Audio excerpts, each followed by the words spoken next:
السلام علیکم ورحمۃ اللہ وبرکاتہ۔ ایک سوال بڑا ہی اہم آپ حضرات کی بارگاہ میں حاضر ہے، جواب بھی بغور سماعت فرمائے۔ سوال ہے، غسل کن چیزوں سے فرض ہوتا ہے؟ جواب، غسل 5 چیزوں کی وجہ سے فرض ہو جاتا ہے۔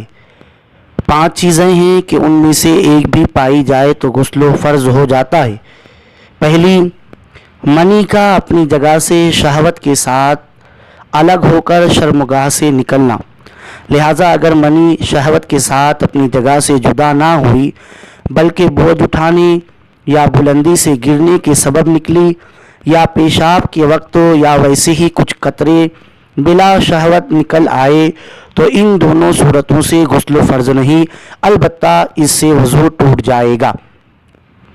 دوسری چیز، احتلام، یعنی سوتے سے اٹھے اور بدن یا کپڑے پر تری پائے تو غسل واجب ہے، اگرچہ خواب یاد نہ ہو۔ ہاں، اگر یقین ہے کہ یہ منی ہے یا مزی نہیں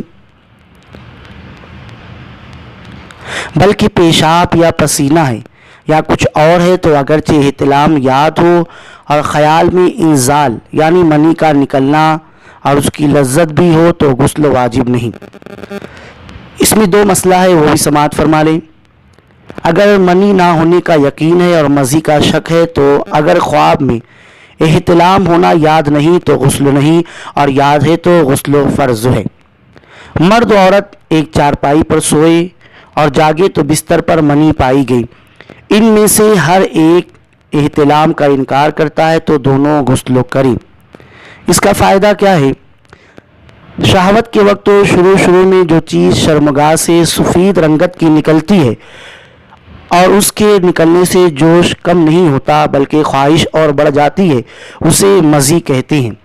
اور شہوت کے بعد جب لذت آتی ہے تو ایک گاڑھی رطوبت شرمگاہ سے نکلتی ہے، اسے منی کہتے ہیں۔ منی نکلنے کے بعد شہوت اور خواہش ختم ہو جاتی ہے، اس سے غسل فرض ہو جاتا ہے، مزی نکلنے پر غسل فرض نہیں۔ تیسری چیز، حشفہ، یعنی مرد کی شرمگاہ کا سر عورت کی شرمگاہ میں داخل ہونا، شہوت اور خواہش ہو یا نہ ہو، انزال ہو یا نہ ہو، دونوں پر غسل فرض کرتا ہے۔ اور اگر ایک بالغ ہو دوسرا نابالغ تو بالغ پر غسل فرض ہے اور نابالغ پر اگرچہ غسل فرض نہیں مگر غسل کا حکم دیا جائے گا۔